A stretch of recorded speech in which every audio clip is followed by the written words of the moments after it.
Hello students, again I welcome you all on your PDF education.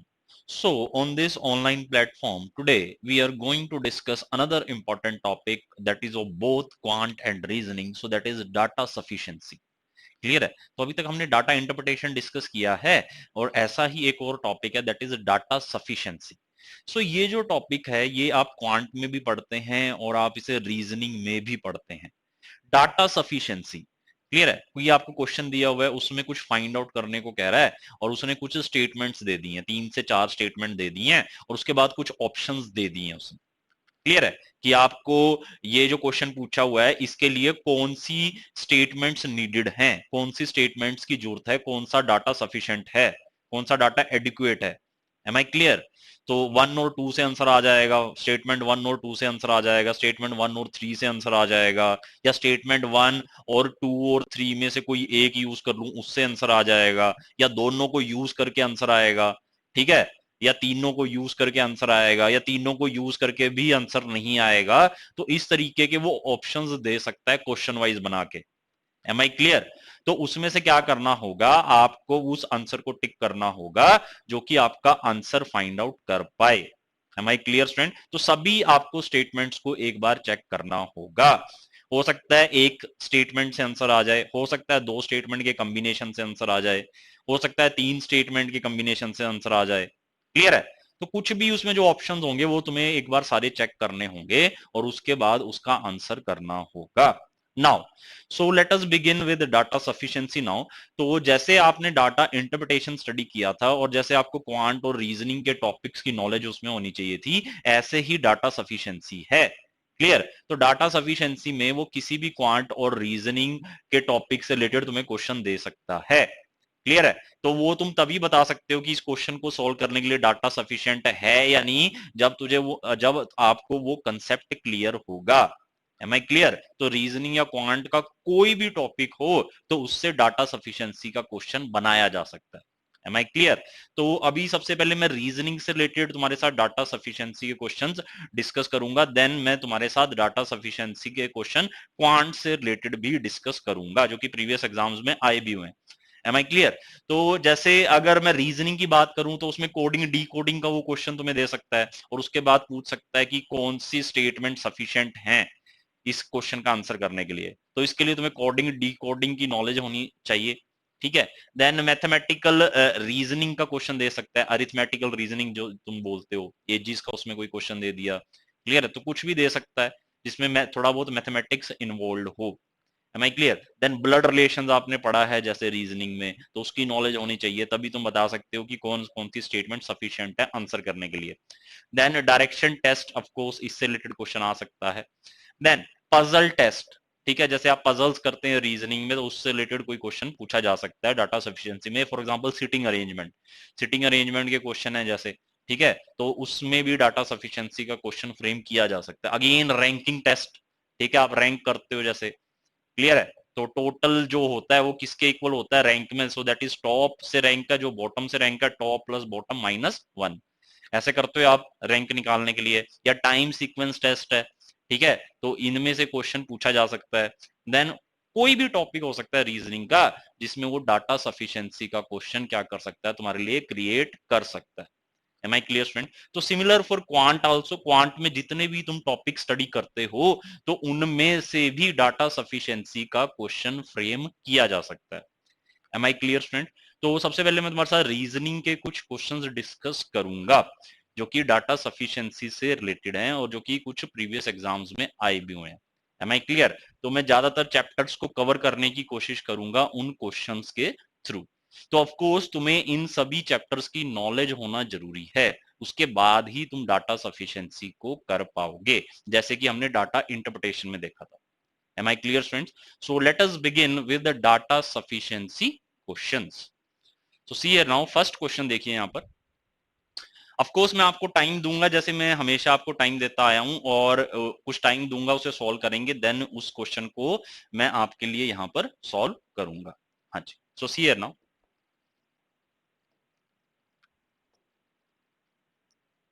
So this is first question for you. So इसमें सुमन का rank बताना है from the top in a class of 40 student. Clear है, 3 statement दी हुई है। अब वो पूछ रहा है कि ये जो क्वेश्चन उसने दिया है इनमें से कौन सा ऑप्शन आंसर हो सकता है।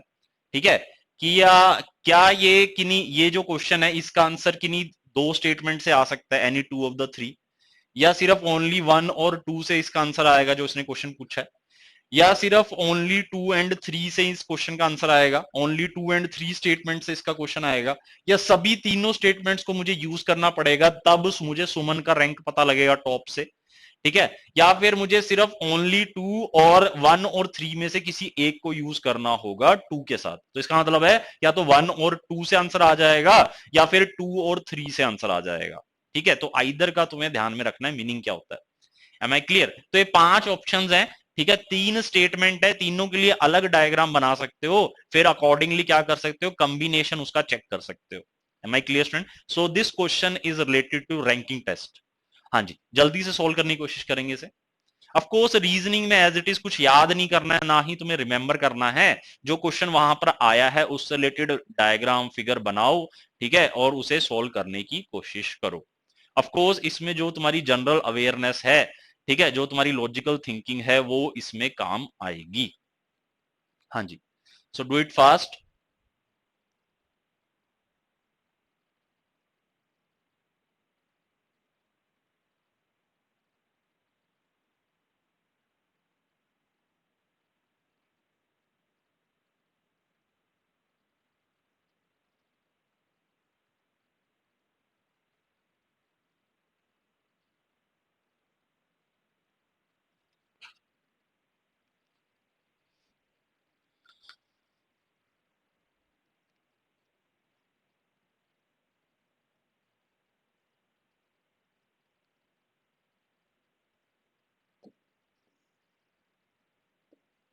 हाँ जी, सो स्टूडेंट्स जो मुझसे क्वेश्चन पूछा गया है मैं आपके लिए सोल्व कर रहा हूँ यहाँ पर। What is Suman's rank from the top in a class of 40 students.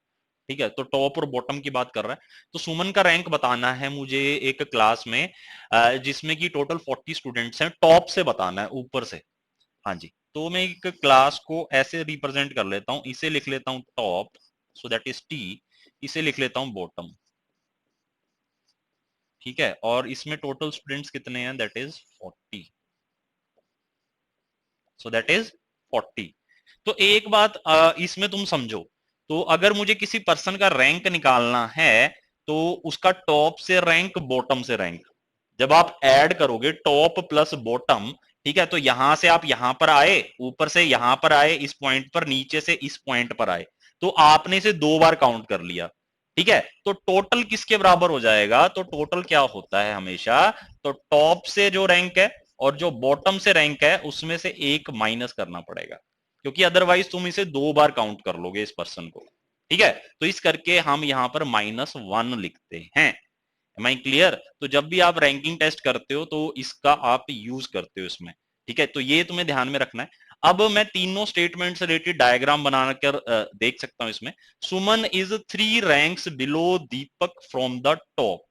तो फर्स्ट स्टेटमेंट क्या है, सुमन क्या है, again that is top, so that is bottom. Suman is 3 ranks below Deepak from the top.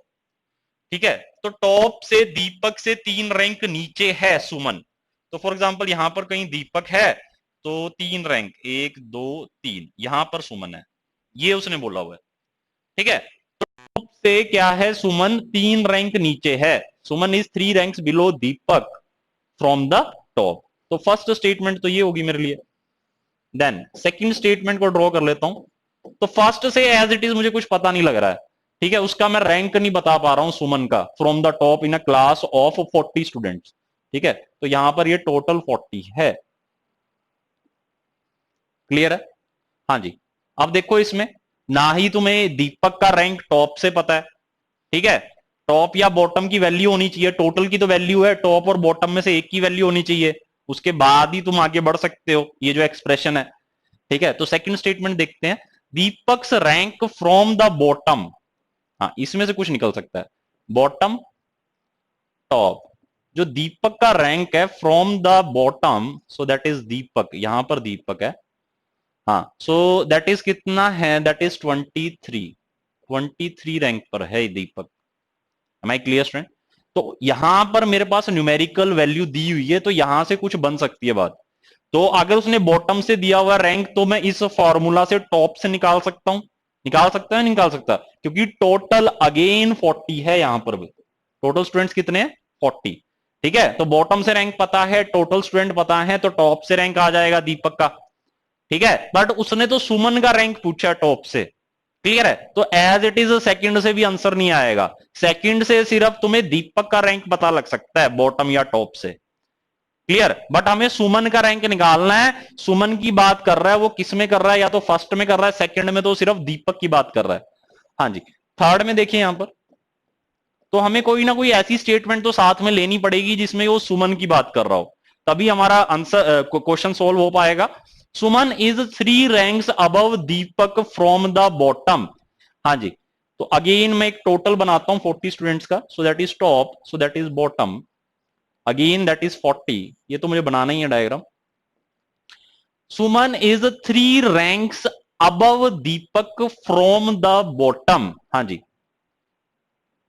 let us say this is Deepak. Suman is 3 ranks above Deepak. 3 ranks, 1 2 3। Clear है? तो अब यहां पर भी दीपक या सुमन का उसने रैंक नहीं दिया हुआ। ठीक है, तो और यहां पर भी नहीं दिया हुआ।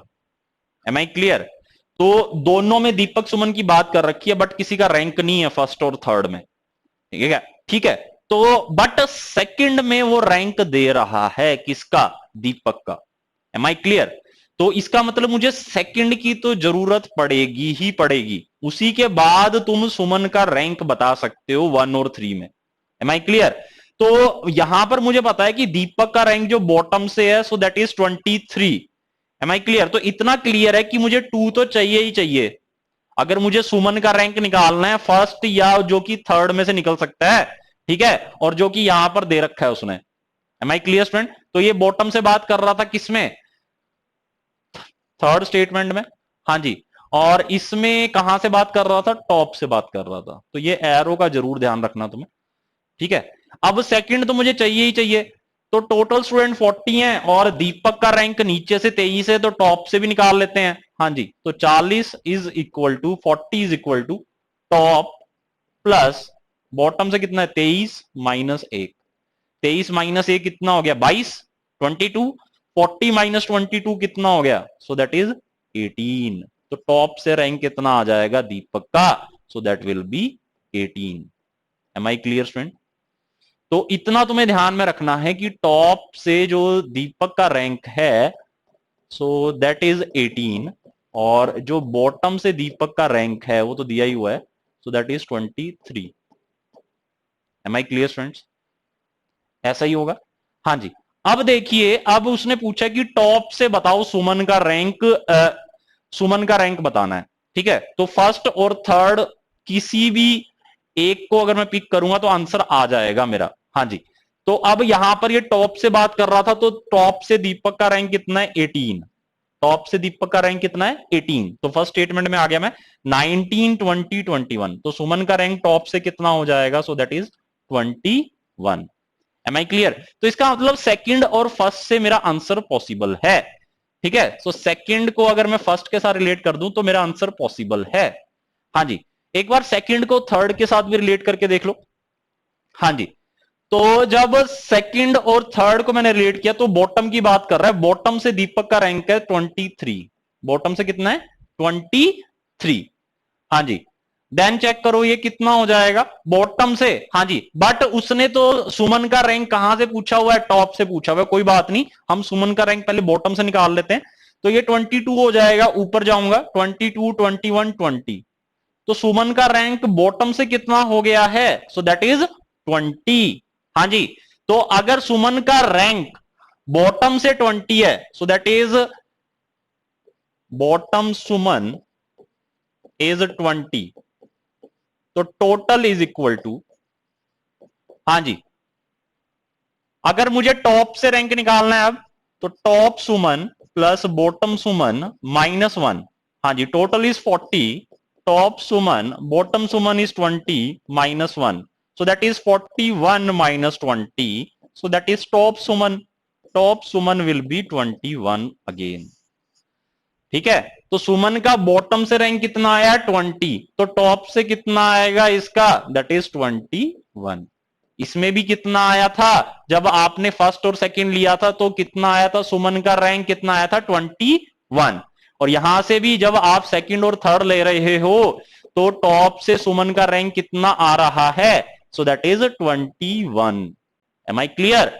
तो सुमन का रैंक टॉप से कितना आएगा 40 स्टूडेंट्स की क्लास में, सो दैट विल बी 21, और बॉटम से कितना आएगा, so that will be 20। Am I clear student? तो दो सेकंड स्टेटमेंट तो मुझे चाहिए ही चाहिए, ठीक है, और फर्स्ट और थर्ड में से कोई भी आ सकती है इस क्वेश्चन का आंसर फाइंड आउट करने के लिए। Am I clear student? So answer will be option E. I think आपको ये क्वेश्चन समझ आ गया होगा स्टूडेंट्स। M I clear? तो कुछ भी नहीं करना है आपको, एक ना एक स्टेटमेंट तो ऐसी होगी जो कि जरूरी होगी, क्लियर है, और कुछ स्टेटमेंट्स ऐसी होंगी कि वो उस स्टेटमेंट के साथ कंबाइन होकर आपको क्या कर देंगी, आंसर दे देंगी उस क्वेश्चन का। तो वहां पर क्या आ सकता है, आइदर केस आ सकता है। Am I clear student? तो जल्दी से नोट डाउन करेंगे। ऑफ कोर्स इस क्वेश्चन में आपको रैंकिंग टेस्ट की नॉलेज होनी जरूरी थी। तो जितनी भी स्टेटमेंट दी हुई है, try to make the diagram, या कोई एक्सप्रेशन तुम्हें पता है, क्वांट का क्वेश्चन है, कोई फॉर्मूला तुम्हें पता है तो उसे लिखो, उससे सॉल्व करके देखो कि कोई वैल्यू फाइंड आउट कर पा रहे हो या नहीं कर पा रहे। तो try to make the figure diagram, और try to write the expression, put the values, try to solve that question, clear? Then accordingly check whether the given statement are sufficient to answer the question or not। तो questions easy होते हैं, but थोड़ा सा ध्यान रखना है इसमें आपको। ऑफकोर्स जहां पर आइदर दिया हुआ है वहां पर और ज्यादा ध्यान रखने की जरूरत है।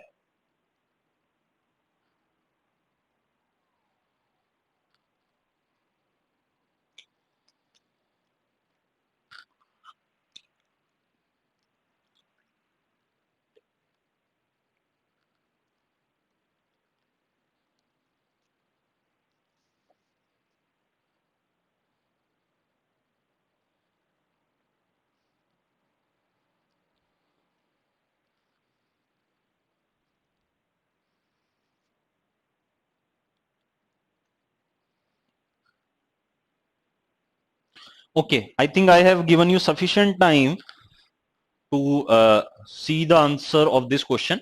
So now I am going to give you next question. So see here now students, solve next question. So this is the question which is based on a direction test. तो ये क्वेश्चन डायरेक्शन टेक्स्ट पे based है, direction sense. तो directions I think पता है आपको, north south west east, then north east क्या है, देन साउथ ईस्ट क्या है, साउथ वेस्ट नॉर्थ वेस्ट क्या है, क्लियर? तो उसके बेसिस पर ये क्वेश्चन दिया गया। तो रीड द क्वेश्चन केयरफुली, जो क्वेश्चन पूछा गया है उससे रिलेटेड डाटा सफिशिएंट होना चाहिए, वो देखना है कौन सा डाटा सफिशिएंट है उस क्वेश्चन का आंसर करने के लिए। उस क्वेश्चन को दिमाग में रखना है, रेदर देन कि हम स्टेटमेंट्स को ध्यान में रखें। स्टेटमेंट से रिलेटेड डायग्राम बनाओ, वहां पर एक्सप्रेशन लिखो, फॉर्मूलाज लिखो, क्लियर है, बट क्वेश्चन को ध्यान में रखो, पूछा क्या हुआ है, क्या मेरा उनसे आंसर निकल पाएगा या नहीं निकल पाएगा। तो village T is in which direction with respect to village R, बस मुझे इतना सा ध्यान रखना है कि जो विलेज टी है वो आर डायरेक्शन, आर विलेज से कौन सी डायरेक्शन में है। तो माई रेफरेंस जो विलेज रहेगा, reference point will be R. R से मुझे डायरेक्शन निकालनी है किसकी, टी की, क्लियर है? तो चेक करो, ऑफकोर्स टी और आर में रिलेशन बनाना है।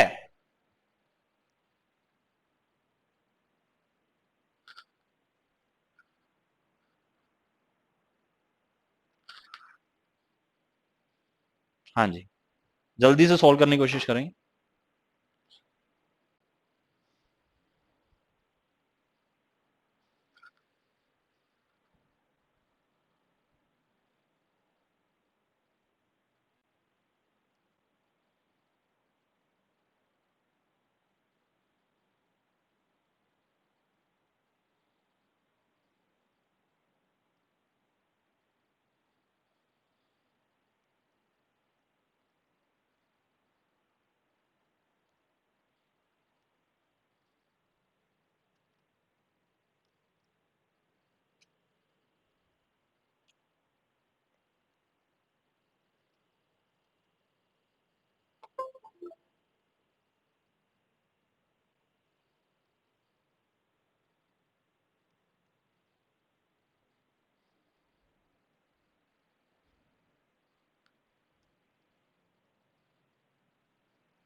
ओके, आई थिंक कर पाए होगे, ट्राई कर पाए होगे, you must have tried. So I am going to solve this question for you. So again, अब इस क्वेश्चन को देखते हैं कैसे कर सकते हैं. हाँ जी, T is to the north of W which is to the west of S. तो मुझे तो पहले तो ये बताना है कि T with respect to R कौन सी डायरेक्शन में है. बस इसका मुझे ध्यान रखना है, T और R का. T और R को कौन कौन सी स्टेटमेंट्स रिलेट कर रही हैं. फर्स्ट क्वेश्चन के लिए अगर मैं डायग्राम बनाऊं यहां पर, T is to the north of W which is to the west of S. पहले इसे बनाओ, T is to the north of W. W को इधर बना लिया, तो T इसके नॉर्थ में है. डिस्टेंस वगैरह कुछ नहीं दिया हुआ. T is to the north of W which is to the west of S. हाँ जी, बनाओ जल्दी से. T is to the north of W. हाँ जी, अब विच किसके साथ लगा हुआ है, so that is W. Which is to the west of S. Which is to the west of S. S के वेस्ट में कौन है, दैट इज W. यही दिया हुआ है फर्स्ट अरेंजमेंट, फर्स्ट डायग्राम यही बनेगा फर्स्ट स्टेटमेंट से. अब TWS दे रखा है, तो T और R में तो कोई रिलेशन है नहीं. ठीक है, तो फर्स्ट से तो कुछ नहीं बनेगा. T is to the north west of S. हाँ जी, नॉर्थ वेस्ट डायरेक्शन ये पता होगा आपको, north south. So this is west, this is east, this is north east, this is south east, and this is south west, and this is north west. हाँ जी, common understanding, clear. तो उसने बोला T is to the north west of S. S के north west में, north west तो ये direction होगी, तो यहां पर कौन है, दैट इज T. हाँ जी, T और S में रिलेशन दिया हुआ है. अगेन T और R में कोई रिलेशन बन नहीं रहा. 1 और 2 को अगर कंबाइन भी कर लूं तो कोई बात बनेगी नहीं. T और S की तो बात आ जाएगी, वो तो उससे भी पता लग रहा है, इससे भी पता लग रहा है. ठीक है, बट उसने T और R का पता, R का पूछा है मेरे से. हाँ जी, तो 1 और 2 से तो T और R आएंगे नहीं. हाँ जी, next, W is to the north west of R. R के north west, again this is north west, ये है north west direction, so that is W. W R के नॉर्थ वेस्ट में है. W R के नॉर्थ वेस्ट में है. 1 और 2 कंबाइन कर रहा हूं, T और R आ नहीं रहा. ठीक है, 1 और 3 अगर कंबाइन करके देखूं तो चेक करते हैं, W R के किसमें है, नॉर्थ वेस्ट में, तो R इधर बनाना पड़ेगा. हाँ जी, so W is to the north west of R. तो 1 और 3 को जब मैंने कंबाइन कर दिया, 1 और 3 को कंबाइन कर दिया. हाँ जी, अब बताओ कि T कौन सी डायरेक्शन में है R के, कैसे आंसर आ जाएगा. यस, T कौन सी डायरेक्शन में हो गया, सो दैट इज अगेन कौन सी डायरेक्शन है, ये वाली, again north west, again north west. Second और थर्ड को कंबाइन कर लो तो T और R में कोई रिलेशन आएगा, नहीं आएगा. T और S again north west, W R north west, combine करने से आंसर नहीं आएगा सेकंड थर्ड में. बट जब तुम फर्स्ट और थर्ड को कंबाइन करोगे तो T और R में रिलेशन बन जाएगा. So that is T is in north west direction with respect to R. तो आंसर कौन सा डायरेक्शन हो जाएगा, so that will be north west. So answer will be, that is 1 and 3. हाँ जी, so that will be 1 and 3, so that is option D. So my answer will be option D, so that is only 1 and 3. So I think students ये question भी clear होगा. So that was very simple question based on direction test. Of course sitting arrangement, mathematical reasoning, ages, ठीक है, किसी से related भी question पूछा जा सकता है. मैथमेटिकल रीजनिंग में आप जो थोड़ा बहुत क्वांट से जो सिंपल सिंपल जो आप क्वेश्चंस करते हो वो पूछे जा सकते हैं. सिटिंग अरेंजमेंट के क्वेश्चन करेंगे हम, ठीक है, ब्लड रिलेशंस के क्वेश्चन करेंगे, ठीक है, तो वो पूछे जा सकते हैं डाटा सफिशिएंसी में. आई थिंक क्लियर होगा स्टूडेंट्स आपको. तो ये चार्ट आपको ध्यान में रखना है जो डायरेक्शन टेस्ट में हम यूज करते हैं. ठीक है, तो इसका तुम्हें यूज पता होना चाहिए और जल्दी से उसे तुम्हें क्या करना है, उसे से क्वेश्चन सॉल्व कर देना है. ओके स्टूडेंट्स, आई थिंक क्लियर होगा आपको. ये जल्दी से ड्रॉ कर लेंगे. तो हर स्टेटमेंट से related expression, formula, again I am repeating, diagram, ठीक है, जो कुछ भी उसे तुम रिप्रेजेंट कर सकते हो तो रिप्रेजेंट करो, देन उसे कंबाइन करके देखो क्या आंसर मिल पा रहा है। ठीक है, तो उसके बाद आप क्या कर सकते हो, ऐसे क्वेश्चंस का आंसर कर सकते हो। ओके, आई थिंक कर चुके होगे, बहुत ही आसान क्वेश्चन था। नेक्स्ट क्वेश्चन शो कर रहा हूं। Okay, so this is next question, who is the tallest among six boys p t n d q and r। तीन स्टेटमेंट दोबारा दी गई हैं और देर आर अगेन 5 ऑप्शंस। हाँ जी, राइट फास्ट।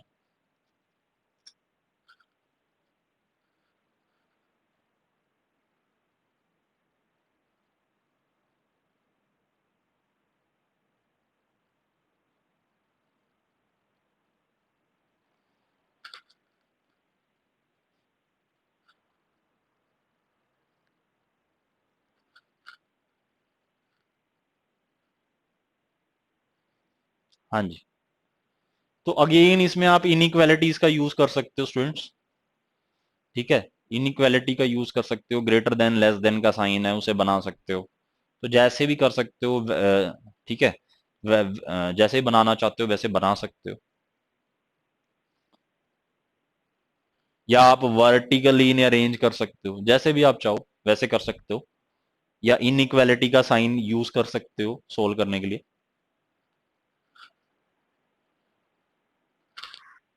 इनइक्वालिटीज के जो साइन है, greater than, less than, equal to, ये वाले आप यूज कर सकते हो क्वेश्चंस को सोल्व करने के लिए।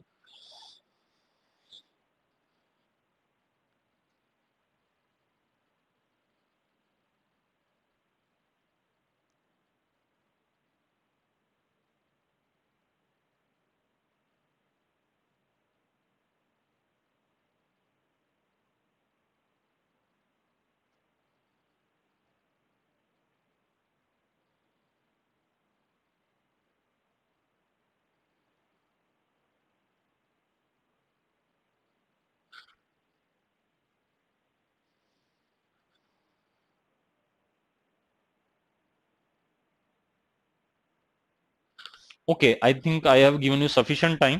तो मैं इस क्वेश्चन को इनइक्वालिटी से सोल्व करने की कोशिश करूंगा। तो उसने बोला है कि P is taller then D and N।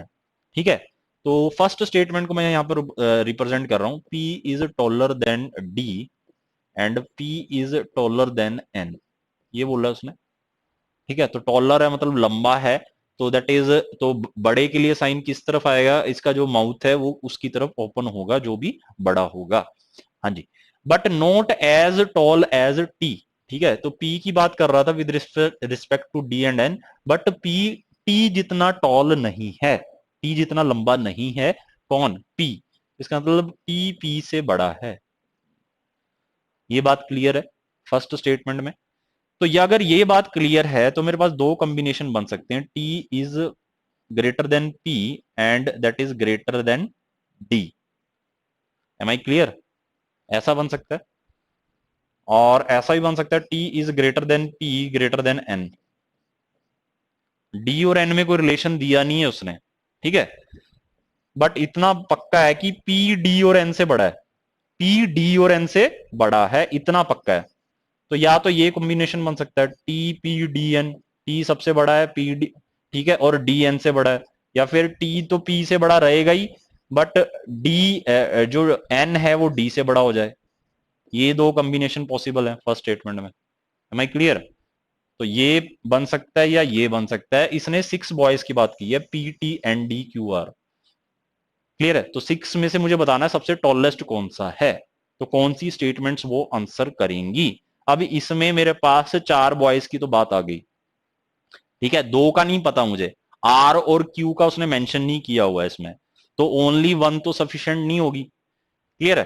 तो so that was first statement. Now second statement C है now, R is taller than Q, R Q से टॉलर है, but not as tall as T, but T जितना tall नहीं है R, तो इसका मतलब T is greater than R greater than Q.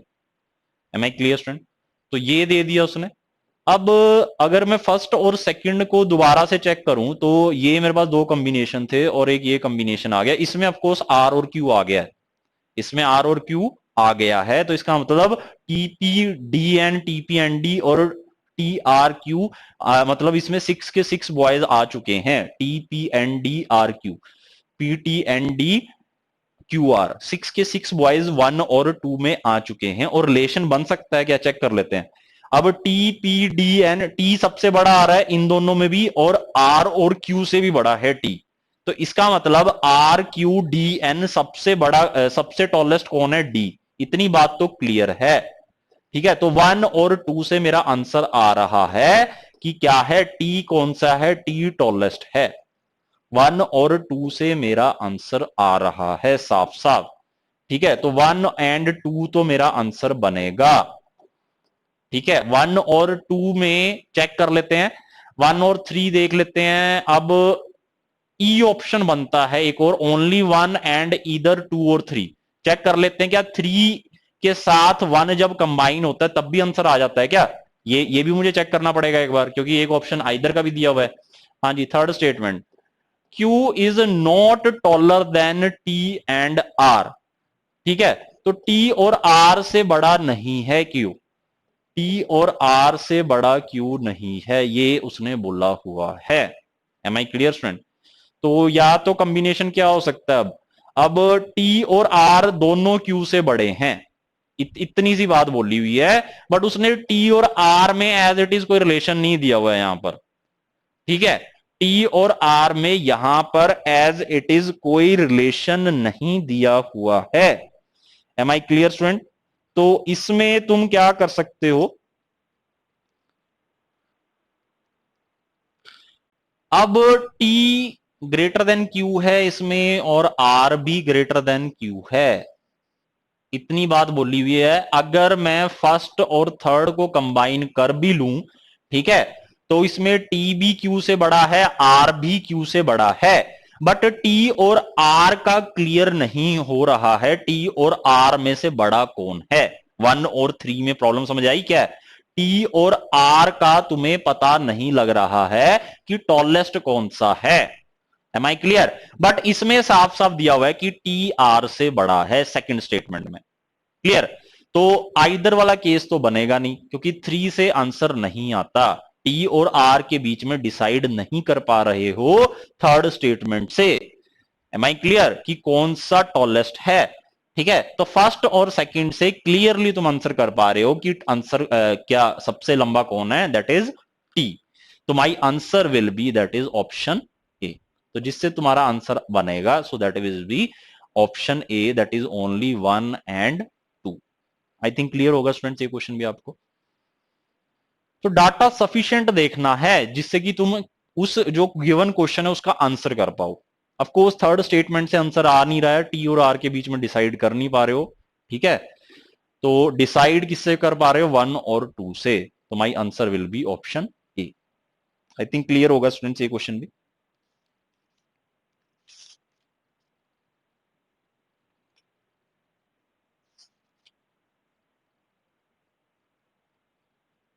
हाँ जी, जल्दी से नोट डाउन करेंगे स्टूडेंट्स। ऑफ कोर्स वो सिटिंग अरेंजमेंट के भी क्वेश्चन में कुछ डिस्कस करूंगा तुम्हारे साथ, ब्लड रिलेशंस के भी डिस्कस करूंगा अभी।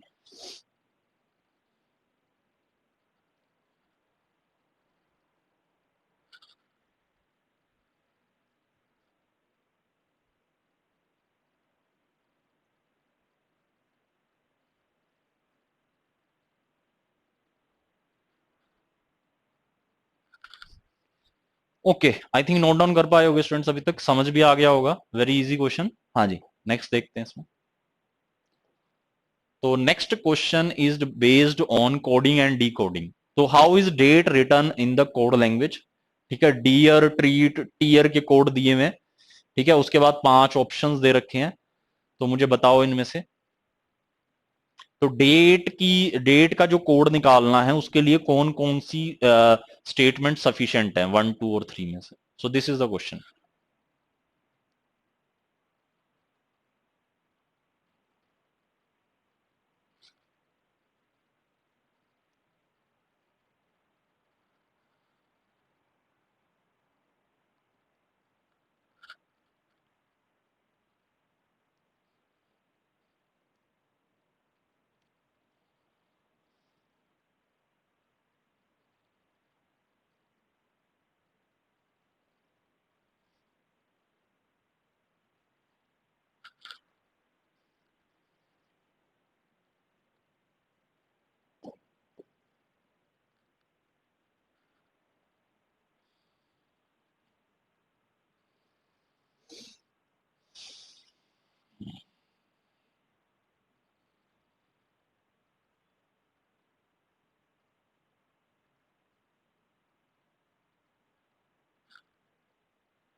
ओके, आई थिंक कर पाए होगे स्टूडेंट्स, अभी तक इजी था क्वेश्चन।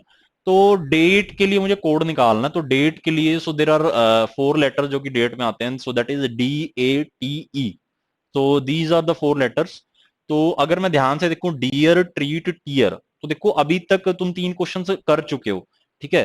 तो वहां पर स्पीड का भी तुम्हें ध्यान में रखना है। तो मुझे साफ साफ पता लग रहा है कि जो फर्स्ट स्टेटमेंट है उसमें डी प्रेजेंट है, ठीक है, और उसके लिए यहां पर उसने 4 कोड्स भी दिए हुए हैं, ठीक है। तो फर्स्ट स्टेटमेंट की तो मुझे जरूरत पड़ने ही वाली है, क्योंकि अदर 2 स्टेटमेंट्स में डी प्रेजेंट नहीं है। अदर 2 स्टेटमेंट्स में क्या है, डी प्रेजेंट नहीं है। Am I clear friend? तो डी प्रेजेंट नहीं है अदर 2 स्टेटमेंट्स में, बट अब इसका मतलब वन तो आएगी ही आएगी, ओनली वन, वन तो रहेगा ही रहेगा। अब चेक कर लेते ATE क्या बाकी 2 स्टेटमेंट्स में आ रहा है? यस, ATE, ईट यहां पर आ रहा है। देन दैट इज TEA, ये भी यहां पर आ रहा है, ठीक है। तो जो मुझे 3 लेटर्स चाहिए ATE, वो सेकंड और थर्ड स्टेटमेंट में क्या है, गिवन है। Am I clear? तो यहां पर तुम फाइंड आउट भी कर सकते हो, अगर मैं डायरेक्ट कोडिंग करूं तो डी का कोड क्या बनेगा, ये $साइन बनेगा, ठीक है। तो डी के लिए तो ये आ जाएगा आपके पास, अगर मैं डायरेक्ट कोडिंग करूं।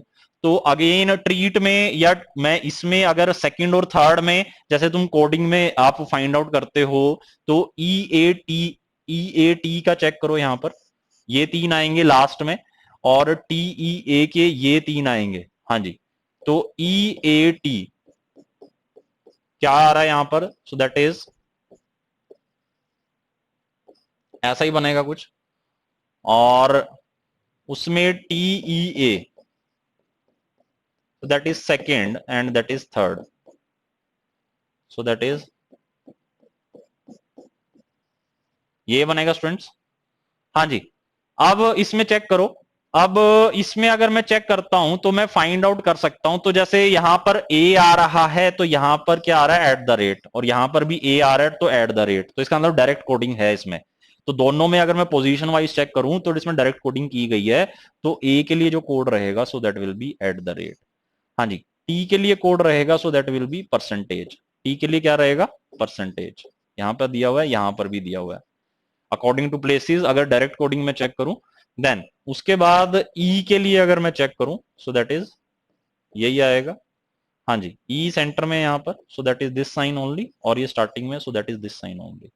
क्लियर है? तो सभी के कोड तुम्हारे पास हैं, डी का कोड है, तो डेट का कोड क्या बनेगा, सो डेट विल बी, हाँ जी, ए के लिए ए एट द रेट, टी के लिए percentage, E, so that is, तो डेट का कोड ये बनेगा। तो इसका मतलब मुझे वन तो रिक्वायर्ड है ही है, ठीक है, क्योंकि उसमें डी आ रहा है, डी सेकंड और थर्ड में नहीं आ रहा है। क्लियर है? अब सेकंड और थर्ड में से किसी एक से मेरा काम चल सकता है, सेकंड और थर्ड में से किसी एक से मेरा काम चल सकता है, क्योंकि ATE इसमें भी है और ATE थर्ड में भी प्रेजेंट है। Am I clear friend? तो जब मैंने एक बार इन्हें चेक भी करा तो उसमें क्या है, पोजीशन वाइज उसने सेम तरीके से लिखा हुआ है, तो इसका मतलब उसने डायरेक्ट कोडिंग की हुई है इसमें, तो इसका मतलब उसने कोड्स ऑलरेडी फिक्स थे। क्लियर है? तो आंसर क्या बनेगा, ओनली वन तो रहेगा ही रहेगा, और सेकंड और थर्ड में से कोई भी आ सकता है, so that will be option D. So that will be option D. I think clear होगा स्टूडेंट्स ये क्वेश्चन भी आपको। सो that was again very easy question based on coding and D coding.